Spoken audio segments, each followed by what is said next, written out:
Well, today,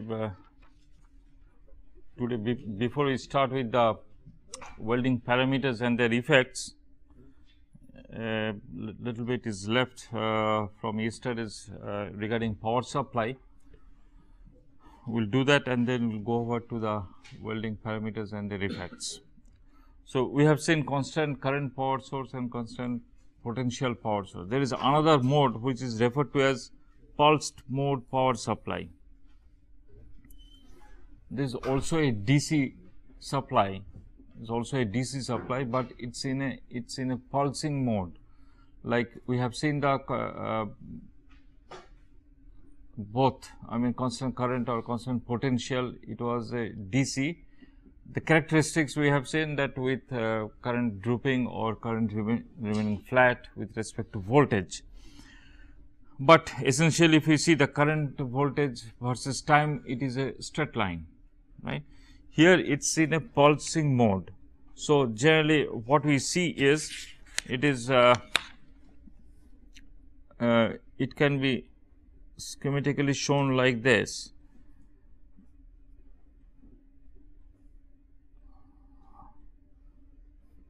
Say if we plot the current versus time, it would look something like this.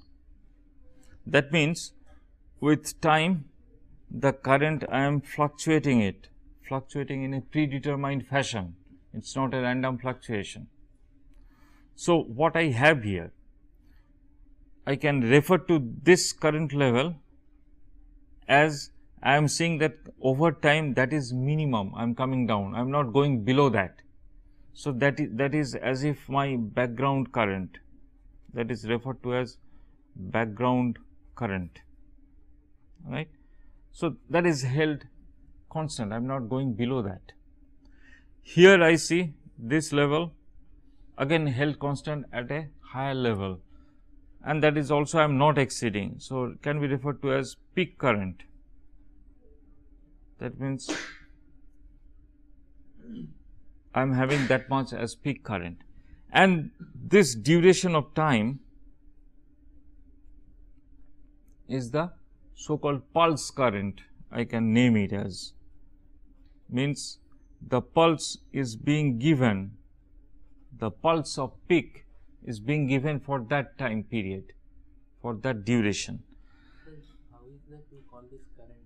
It is on the time scale we are measuring this. Yeah, on time there is the current, because a DC supply, DC supply would have been like this straight line. If I plot the current, there is no variation of the current with time, right. Had it been AC supply, then it would have had varied, potential would have had varied, right. So, that thereby depending on the with the resistance etc., current also varies, right, same way. So, here what I am doing in this current, as if I am imposing a peak current. If this is my DC supply, right, I am having assume the circuit resistance is remaining constant. So, I will have a straight line with time, right. With time there is no variation in the resistance. So, current in the circuit is constant. But now, if I impose on this certain pulses of current like this, then it becomes my this pulse mode. That means, for a certain time I am having this current level, then suddenly I am increasing the current, I am giving more power. Here it was continuing say 200 ampere, suddenly I am making it 500 ampere. 200 ampere for certain time, 500 ampere for some time, again coming back to 200, 500, 200, 500, say like that.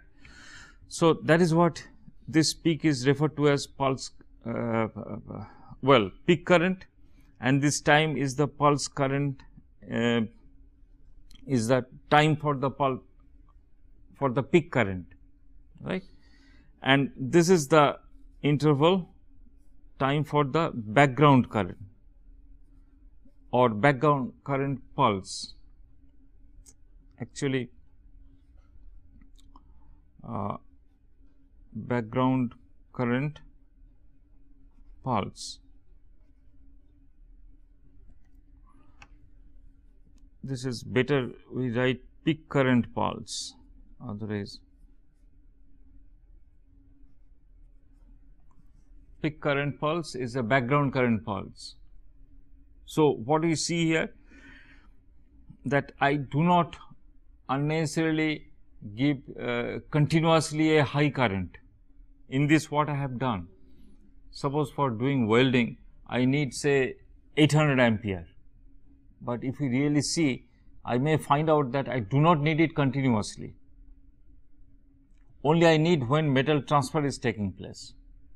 Or if we see the metal transfer, how the metal is getting transferred, because we said that current causes the heat melts the metal and that metal is deposited. But what is happening? Is the metal melting at a continuous rate? Is the deposition at a continuous rate or at a discrete rate? So, all those things if we know, then we can think of whether I need a continuous supply of power or an intermittent supply of power.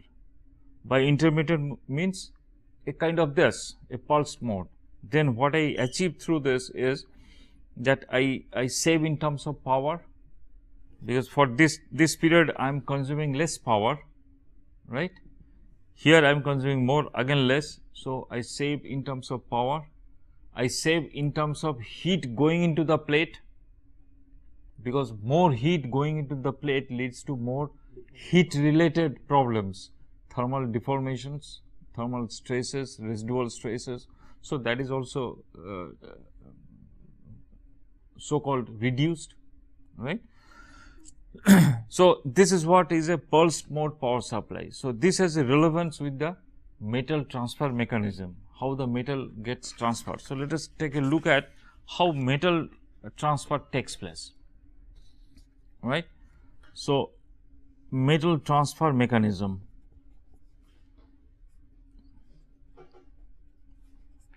Metal transfer, well, metal transfer means from the welding electrode, the molten metal is getting transferred to the weld pool, right.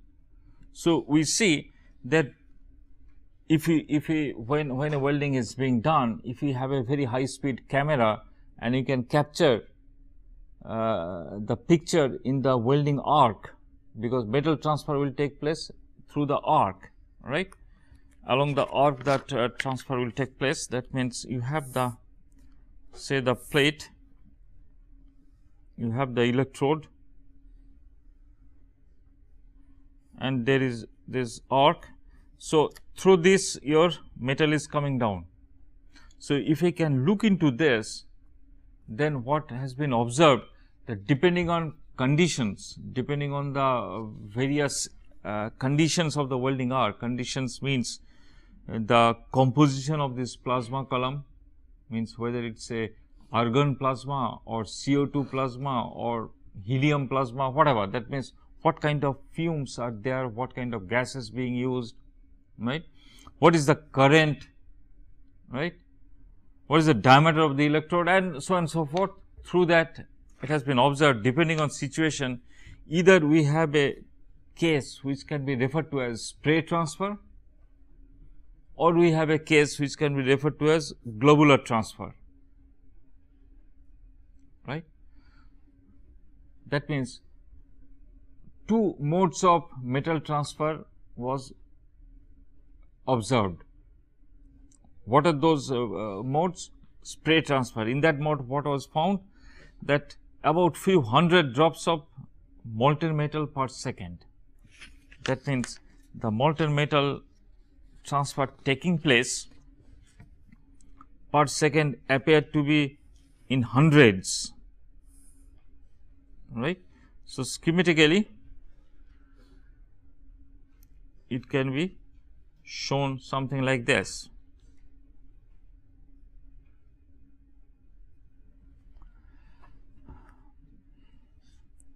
Schematically it can be shown something like this. This is your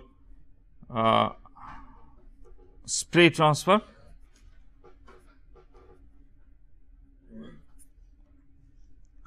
And in another situation with changed parameters, with changed welding parameters, we saw that the metal transfer is taking place in the form of globules, right. Here is your molten pool,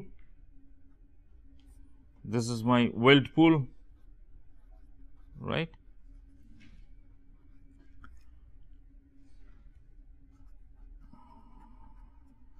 So, this is referred to as spray transfer, referred to as globular transfer.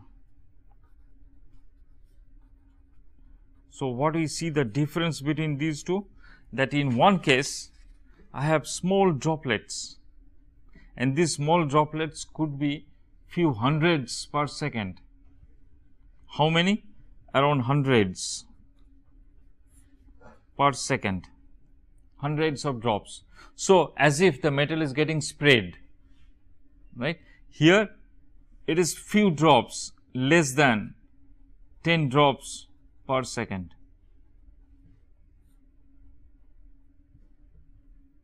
That is our globular transfer, and this we are calling globular because globules of metals are falling, big droplets as if. How big? Well, it could be even little bigger than the diameter of the electrode. Even it could be little bigger than the diameter of the electrode. What is the electrode diameter? What is the order? Say for manual metal arc welding, electrode diameter is 3 millimeter, around 3.15. Say for gas metal arc welding, electrode diameter could be 0.8 millimeter, 1 millimeter, 1.2 millimeter, in that range. So, if with that my global diameter could be of the order of 1 millimeter, 1.5 millimeter, like that. Whereas in spray transfer there are fine droplets, very fine, and there will be hundreds of them per second. That is how it is referred to as spray transfer. Other case it is referred to as globular transfer. So, these are the two transfer mechanisms. Now, what is so great about them? I mean, what happens in these two cases? Physically, what we see is, if it is a spray transfer, then the very nature of the metal transfer says us that it has a higher kinetic energy in it. That means the metal flow, metal gets transferred with a higher energy in it, higher speed in it. So, in the process, spray transfer may lead to higher depth of penetration, means it may cause higher penetration depth for the same heat, for the same welding heat. Why? Because when you have forcing the metal in the weld pool, so it is causing a kind of a turbulence in the weld pool, right. Thereby the thermal conductivity, that means the metal mixing is taking place, right, and leading to it will lead a better penetration in the molten metal, right, as well as because of its the metal transfer is taking place not only by gravitational force. So, out of position welding is better done by this method, spray transfer mode. Out of position means overhead welding. Generally, downhand welding is called positional welding, all are out of position. When I am doing a vertical welding or a horizontal welding, suppose on the wall a horizontal welding I am doing. So, metal is getting transferred like this. So, there is always a gravitational pull acting. When I am doing overhead, it is just the opposite, metal transfer is taking place against the gravitational force, right. So, all metal is not supposed to go up, it is supposed to come down, but it goes up, right. How? Well, apart from surface tension forces, the spray transfer mode helps. So, for overhead welding it is preferable to have spray transfer. overhead welding, if I use a method wherein I have globular transfer, then I will have a very bad metal deposition, because metal will continuously tend to drop off.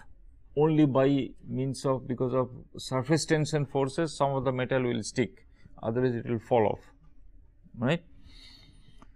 So, these are the one of the basic aspect. Other aspect is, as you can see, the very nature of globular transfer. So, when a drop, this is a metal drop, molten metal drop, falls in the pool, what will happen? Immediately there will be splashing of molten metal, leading to spatter.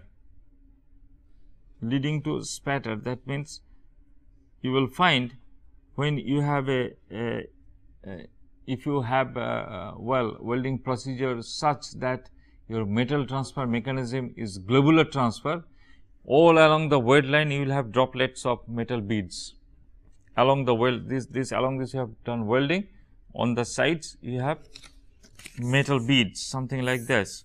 Suppose your this is your welding line, that means the welding has been done like this, right. You will find all along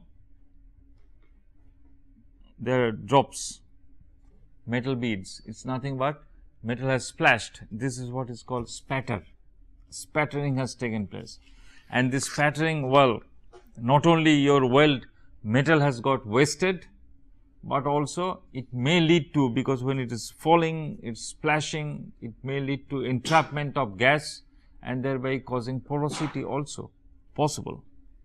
Well, so if we little bit more we look into this globular transfer, how it really happens is something like this. You have the electrode. I am drawing it in a somewhat enlarged view. So, once this welding arc is established, right, what will happen? This tip will get heated up in the welding arc, start melting,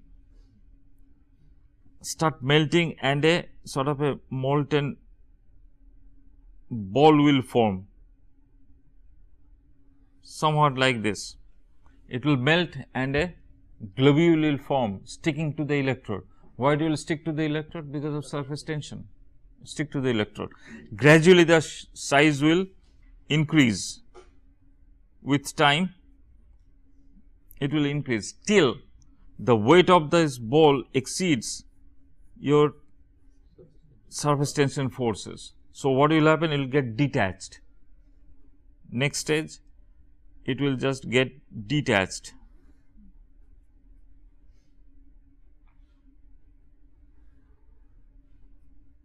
It will get detached, and again it will start forming, right. It will get detached, and in gravitational force it will drop in the molten pool, right.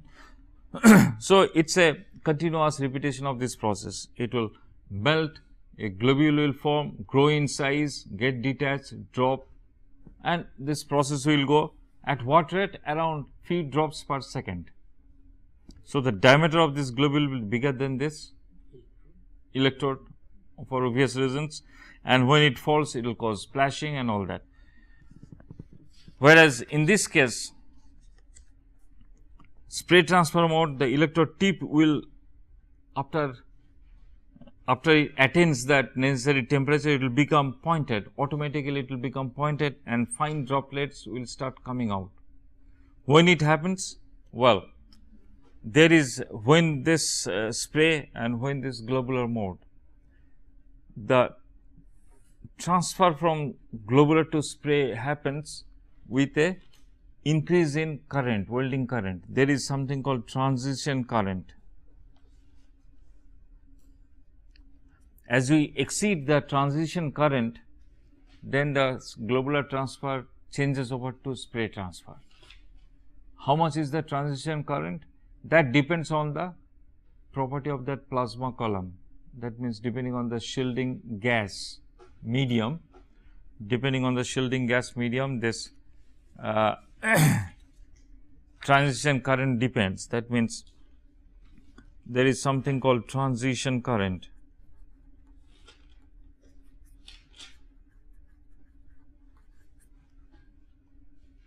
That will depend on the property of the plasma column,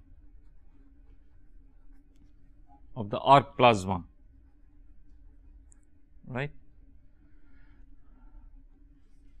So, transition current is, that means for spray transfer mode you always need a higher current. For spray transfer you always need a higher current compared to the globular transfer. So, now if we weld using CO2 as my shielding medium, CO2 as my shielding medium, then what happens? The transition current is very high. Transition current is very high. What does this very high means? Very high means, thing is like this: if you are welding say a 6 millimeter plate, wherein you require a current level of say 300 ampere. Now, just for the sake of converting it to spray transfer, if required is 600 ampere is the transition current, then I cannot increase the current to 600, because what will happen then, instead of welding I will cut through the plate, because excessive heat I am giving, right. So, whether my welding will be spray transfer or globular transfer, though I find that in a spray transfer mode is an advantageous mode. I do not have the problem of spatter, I can do good out of position welding, I have a better penetration, all are good in spray transfer. But the trouble is, for spray transfer I need a higher current. Generally, if the current level for spray transfer and current for globular transfer, always it is higher. Spray transfer is always higher than the case that with globular transfer. So, for the same thickness of material, right, if I have to switch from globular transfer to spray transfer, I will have to go for higher current. And what happens with CO2 welding is, this higher current required is very high, because of the property of the CO2 plasma. CO2 gets ionized, that forms the arc plasma. So, because of its property, your transition current is very high. So, thereby in CO2 welding or welding using CO2 as shielding medium, we never have spray transfer, it is always globular transfer. But still CO2 welding is quite widely used in shipbuilding, quite widely used. That means, despite the fact that it has loss due to spatter, right, despite the fact that there can be some probability of gas entrapment and porosity, still CO2 is used. Why? Because, well, it has been found that despite all this, it gives us the required quality, and CO2 as a shielding medium is much cheaper compared to argon. So, in gas metal arc welding, there is a welding process which is called gas metal arc welding, also known as MIG, metal inert gas welding. Shielding medium for plain carbon steel is CO2, widely used, right. So, that is what in brief about this spray transfer and globular transfer. So, what relation it has with this pulse mode power supply?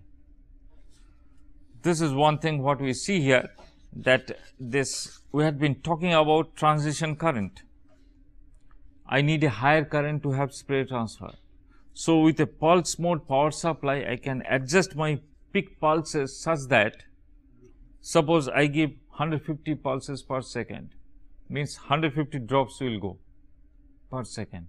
I can control the metal transfer altogether, because the spray will, this metal detachment or the spray, each droplet will get when I have the peak current. When it is in the background mode, there is no metal transfer. So, if I set the mode of pulse supply that there is 250 pulses per second, which will imply 250 droplets per second. So, I can control my metal deposition. Fine controlling of metal deposition, fine control of metal transfer can be done. So, with a pulse mode power supply, thereby I set the peak current based on the requirement of transition current, right. I set the peak current pulse time based on the number of droplets to be deposited based on the metal transfer requirement, deposition requirement. I set the background current based on the requirement of keeping the arc ignited. In AC, we talked about the arc gets extinguished. It brings in a lot of instability, but here what I am doing, the arc is on. Arc never gets extinguished, it is on. Only thing, it is generating less heat. It's not melting much, but it's keeping the heat on sort of. So, that is how the background current. Background current pulse, again on the same logic, that I am keeping the weld pool in the molten state, it is not freezing off. I am generating enough heat to keep the weld pool in a molten state, electrode tip just about to melt, and then I increase the current, I get one shot, one droplet out, right. So, that is how all this happens in that speed, means say 300 peaks per second, the pulse is such that 300 peaks per second, and so all these are to be properly adjusted.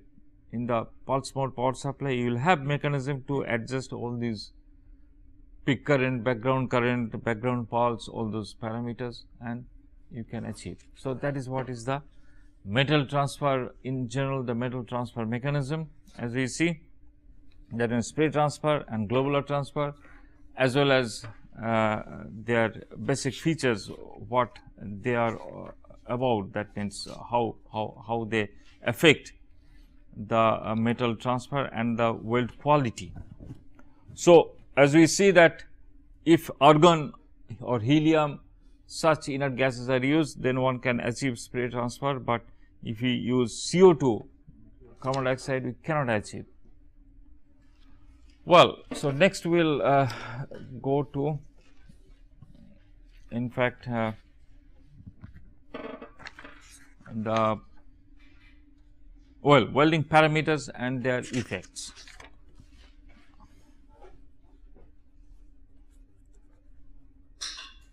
Welding parameters. What are these welding parameters? They are basically the process variables, right. If we talk in general terms, if welding is a process, they are the process variables. So, what are the process variables? Well, first and foremost is the current. We have already talked about it, because current is the main source of heat generation, because here we are talking about fusion welding. This welding parameters, we are talking in context of fusion welding. If it is a different welding process, then parameter will be different, and not only fusion welding, also in the context of electric arc welding.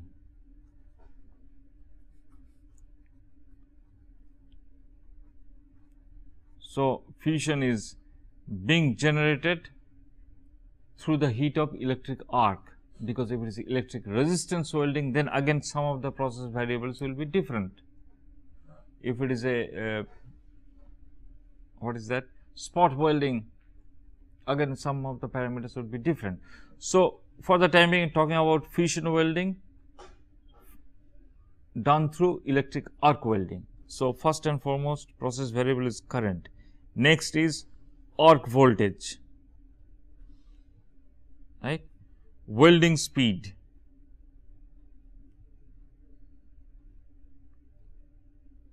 right, then electrode diameter,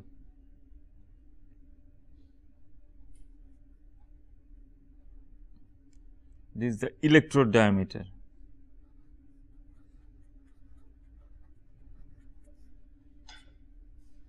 right.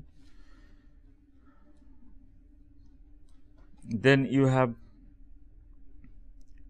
something called length of stick out.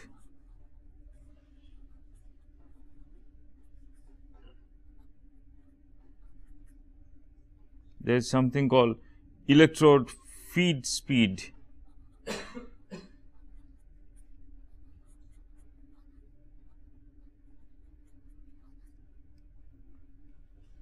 Right? What is length of stick? We'll come to that. Electrode feed speed. Then we'll have polarity. Polarity comes into picture when you do welding with DC supply, and generally, as we said, DC is preferred. So polarity plays a role. Then we have electrode orientation.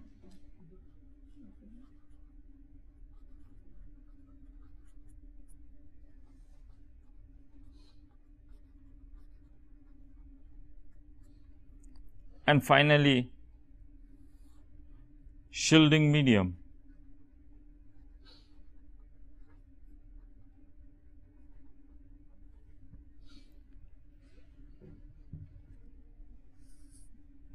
So these are all my so-called process variables. You change any one of them, your net result of the welding process may change. So these are the process variables. Now we will see, and also well, to this we can also add one more, that is the joint geometry.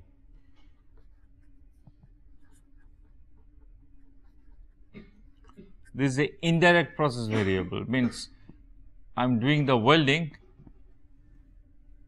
where I am doing the welding, the geometry of that particular joint. So if that is different, then also some of these variables I will have to modify, I will have to change, otherwise my end result, that means a integral joint, defect free joint, I will not be able to achieve. All right. So these are the basic process variables. Now in brief, we will see what are the effects of them.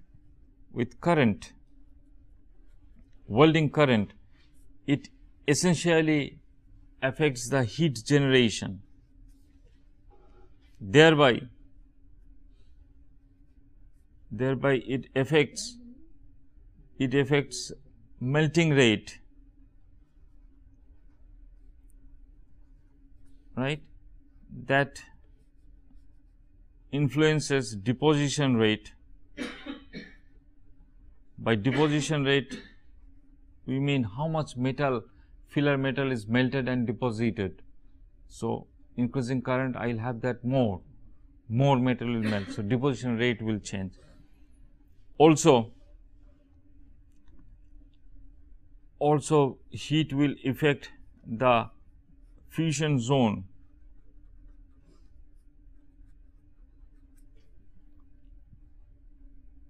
Basically it will increase penetration. With increasing current, basically it will affect the penetrating power.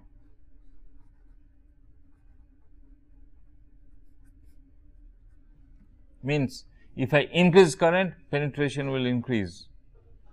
If I increase the current, right, heat will increase, melting rate will increase, deposition rate will increase, penetration will increase. So if I am shifting from welding a 10 millimeter thick plate to a 20 millimeter thick plate, naturally I have to increase my current. Or I am welding a 10 millimeter plate at say 300 ampere, I will attain a certain level of fusion. I increase the current, the fusion level will increase. This is the current increasing. The fusion level, this is the fusion zones I have drawn. As the current is increasing, for the same thickness, fusion will increase. So that is what is the broad effect of current. About voltage, this is the arc voltage.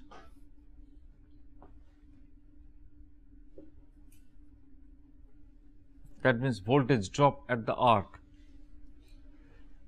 voltage drop at the arc means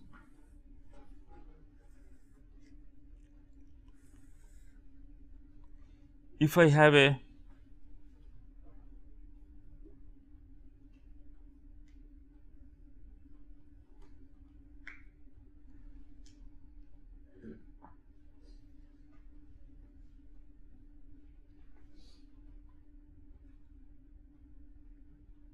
so what we see from these two figures is that in one case my arc length is quite high, in another case my arc length is quite small. So, your voltage, arc voltage is directly proportional to basically arc length for obvious reasons, because arc voltage is nothing but voltage drop at the arc, right. So, it will be proportional to arc length. So, if I increase the arc length, my voltage drop at arc increases. What does that cause? That cause widening of the welding arc. Width of the welding arc increases. When I reduce the arc length, voltage drop reduces, the arc becomes narrower. If the arc length becomes too small, arc may become so narrow it becomes unstable, means your metal transfer will not be proper. If I increase the arc length too much, it becomes so wide, again it becomes unstable. So, it should be, so that is how it affects arc length or arc voltage. At the same time, what happens when I am having within the limits of maximum arc length to minimum arc length, then just by changing the arc length or changing the arc voltage, I can change the bit size, deposition size. Here I will have a weld deposition like this. Suppose for a certain given current, this is my penetration depth, and in this case your penetration will be little more and the bit size will be narrower. Means with wider arc voltage, with higher arc voltage, because arc voltage will increase with increasing arc length. If it increases, it gives wider the bit width. This is called weld bit. The width of it increases. These arrows are to show the variation. As the arc voltage is increasing, essentially it means arc length is increasing. It's coming to this situation. So, thereby we see the bit, this is the weld bit, the width of the weld bit becoming wider. When the arc voltage is low, weld bit is narrower. That is what is the essentially the effect, broad effect. All this we are talking, even we talked about current, as a current I am increasing, penetration is increasing, but width has remained somewhat same. Obviously, it will increase marginally, but more effect is on the penetration, more effect is on the breadth, on the surface, but all these assuming all other parameters remaining constant, right. So, individually you are seeing keeping all parameters constant. If I change current, this will happen. If I change voltage, this will happen. Similarly, if I go for speed, next we have talked about is while more penetration for low VR voltage of arc. Here I have marginally shown there is a little low penetration with higher voltage and little more penetration with lower voltage. This is marginal effect. I mean, penetration is not much effect. This is because the heat is more distributed on the surface. Here heat is more concentrated. So, heat flow along the thickness will be more. So, Effect of current. effect, yeah. So, that is why here we talked about only bit width. This is the primary effect. This is marginal. So, if I have to increase penetration effect, I do not increase voltage, I actually try to increase current. So, that is why in case of current we have talked about this, substantially is changing the penetration, whereas with voltage substantially the bit at the surface it is changing. There will be a marginal, if you see also here, though I have not drawn very nicely, but still there is a marginal increase, but there is a substantial increase. That is what I want to highlight, the bit width. Okay, that is how. But obviously, when you increase current substantially, then also you have to increase voltage, because there should be a parity always. That is a different issue. Here what we are talking about, as if we are keeping all other parameters constant, only one parameter at a time we are changing, just to see its individual effect. So, individual effect of current is essentially generation of heat and thereby penetration. Individual effect of voltage is essentially widening of the arc length and thereby width of the bead profile. It is on the surface effect. Next parameter, well, speed, welding speed. The speed is welding speed. What is welding speed? Speed of the movement of the electrode, because in welding process you have two fundamental movements. One is the feeding of electrode, another movement of the electrode. As the electrode is moving, essentially the heat is moving, the arc source is moving. So, what happens with increasing speed or changing speed rather? You know, if I have the welding being done at a certain speed, here we are just drawing as if in one section three different electrodes with a different welding speed we are welding, as if, right. This is my plate.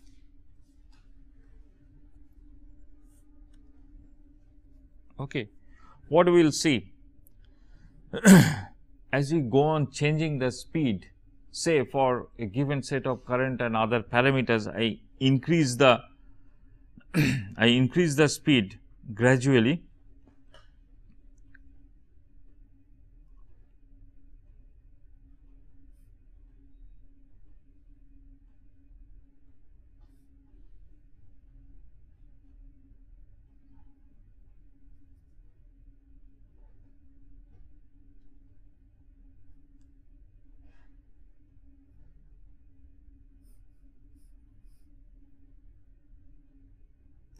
So, what I have tried to show here is, here the speed is increasing,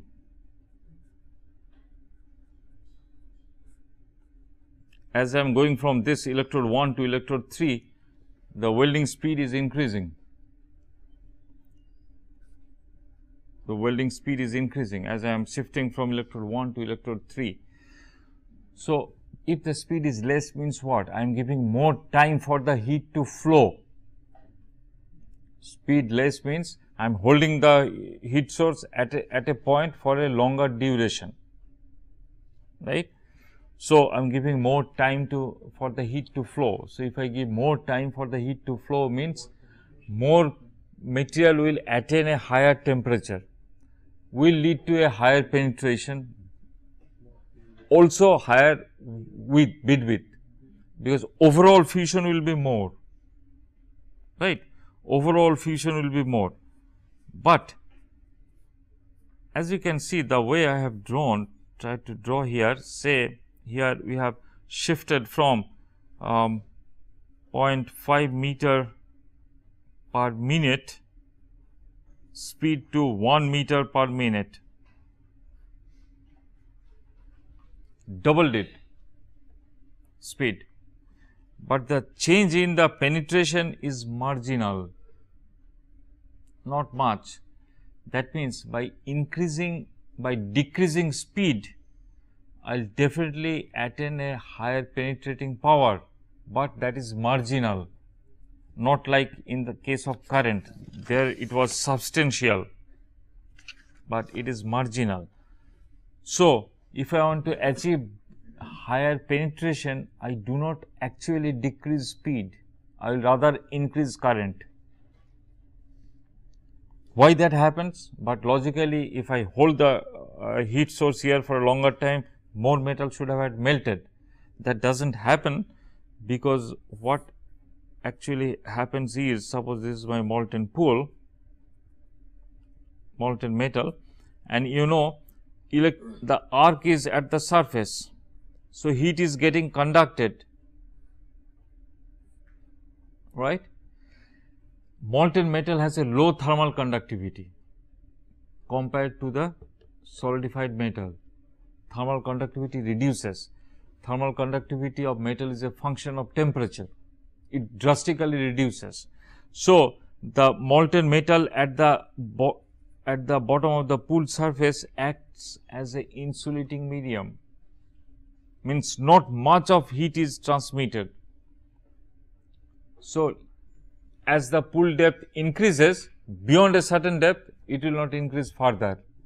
I have shown that as the speed decreased, as we go left, there is a somewhat increasing in depth, penetrating depth, but not substantial. Why?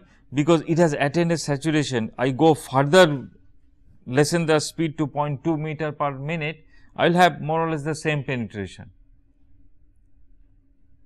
Well, because this depth has increased so much, has gone such that it is giving an insulating effect. It is not further heat is conducting such that more material gets melted. No, it is not happening. But in the process, what will happen? There can be a case of this side widening as I reduce the speed, because this distance could be less. So, heat is also flowing, and here the heat flow is more on the surface, gradually it is reducing. As we go down, the heat flow is reducing, right. Because if I see, the heat flow will be more. As I go gradually down, it will be gradually less and less. So, with lesser welding speed, it may become wider. Okay. And also, what is happening with the speed? Speed is one of the important parameter for productivity. If we can set the parameters in such a fashion that I can achieve a higher speed of welding, means my productivity increases. So, that way it is one of the production characteristics, important parameter in welding. I should try to set all the parameters such that I can attain the maximum possible speed. My productivity will be high. Another aspect of positive point of trying to achieve higher speed is how much heat is going into the plate depends on the speed actually, rate of heat input, because important is rate of heat input, how much heat is going in. How much it is going in? It is given by, say, your voltage into current divided by speed. So, this is so many joules per meter, so many joules per meter. Voltage into current is the absolute heat that is getting distributed as I am. So, if I increase the speed, this joules per meter reduces, isn't it? So, less amount of heat is going at a time at a point. So, less heat is conducted. So, less deformation. So, high speed, higher speed of welding is desirable, right. Higher speed is desirable from two basic aspects. It gives higher productivity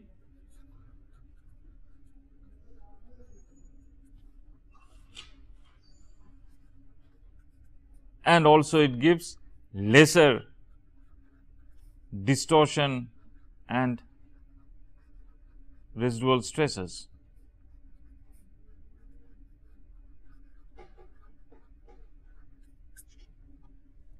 So, two good aspects. So, we should be able to achieve a welding procedure, should be able to set welding process variables such that I can achieve higher speed. Then we have these two good aspects. So, that is what is the effect of speed. Then we see the effect of diameter of electrode, electrode dia.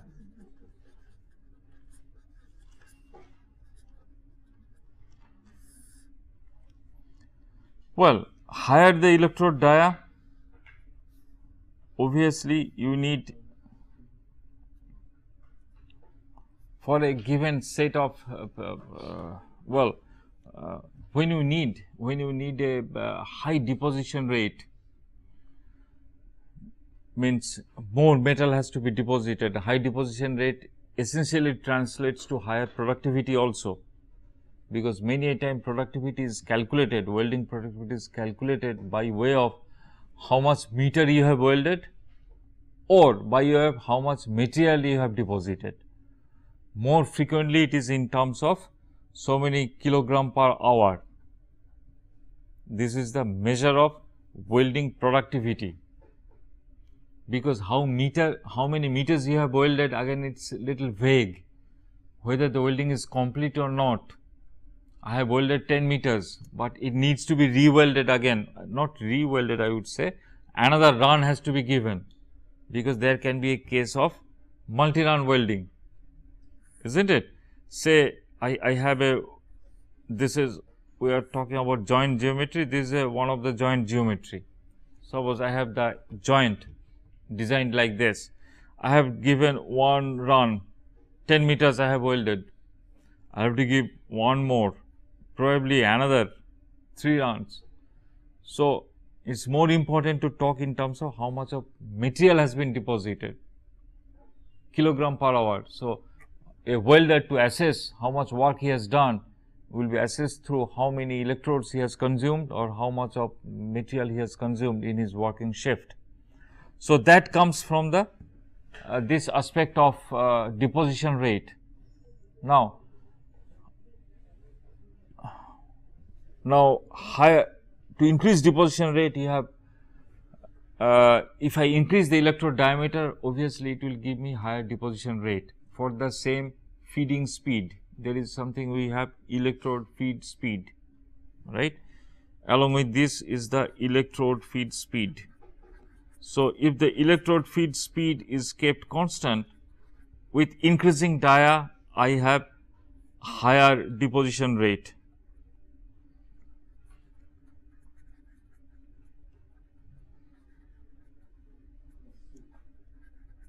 With less obviously less, right?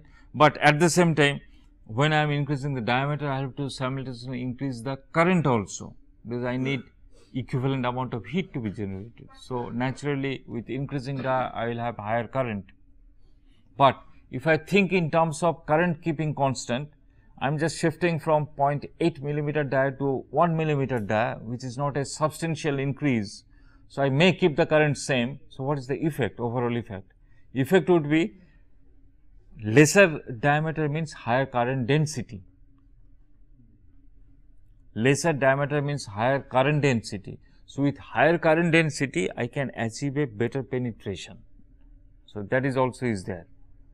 That means, electrode dia is not only to be related to the deposition rate, but also to current density, because with less diameter of electrode keeping same current, I achieve a higher current density and thereby penetrating power is increased, right. So, that is how is the electrode diameter plays a role.